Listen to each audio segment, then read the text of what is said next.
So you decided to write a small moment story. That's a really great idea because small moment stories are about all the different things that happen in our lives, the small things in life that mean so much to us.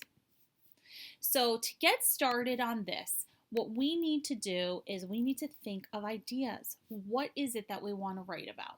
So think about a thing that happened to you. Like you can see in the picture here, this girl got stuck in the rain. Think about something you do, like it looks like this boy or girl is doing martial arts. Sometimes I just like to think about my weekend and think about some of the things that I did on the weekend. Maybe it was when I went to the beach and I sat on a rock and a wave came and crashed into me and I got totally soaking wet. That was a pretty funny story that I like to tell people. Maybe that's a story I'd like to write about. Maybe I want to write a story about the first time that I did something. Like maybe I learned to rollerblade and I want to talk about the first time that I learned to do it and was successful because it was special to me.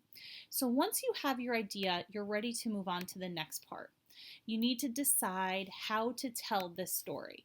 And in order to do that, what you're going to do is plan.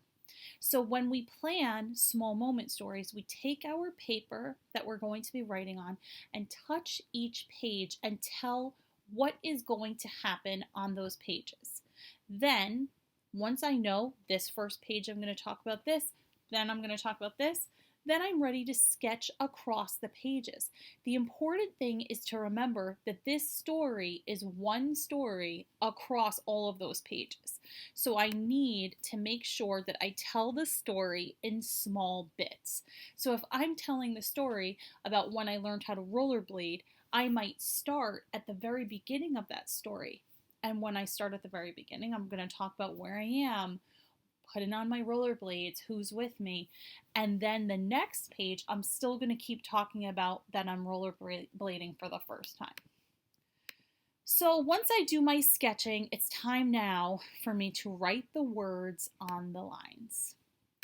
And to do this, I want in the very beginning to tell where I was and who I was with. So you're going to tell where you were and who you were with. Also, bring the inside out by sharing your thoughts and feelings. One of the really great things about small moment stories is that it's about something that means a lot to you. So you can show that by talking about what you were thinking.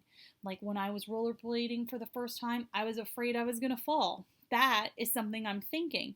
And maybe my feeling was that I was scared. So I was really nervous to let go of my friend who was helping me.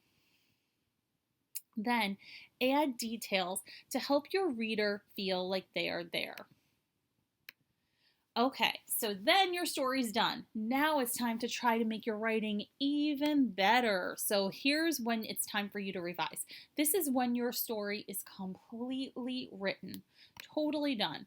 And one way to decide what you should revise is by reading your writing back to yourself or to someone else. It's really helpful if you have somebody at home that you can read your writing to so that they could maybe ask you questions and see if you're missing something.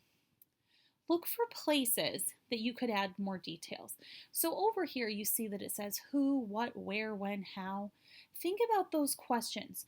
Are you talking about who you're with? If you're not, that's something you could add. Did you talk about where you were? Did you describe the setting of where you were? Did you talk about what you were doing and how you were doing it? Like when I was rollerblading and I was nervous, I stood up to get on my blades, but how did I do that? I did it really slowly because I was super scared. Okay, guess what? It's your turn. It's time for you to think about something you did or something that happened to you that you would like to write about. And after you do that, plan it out, sketch it out, write the words, then reread it and revise. And you can take as long as you need to do this. You remember when we wrote small moment stories that we didn't do them in just one day. Maybe you can get it done in one day, but if it's going to take you a couple of days, that's totally fine. Okay, I can't wait to see what you come up with.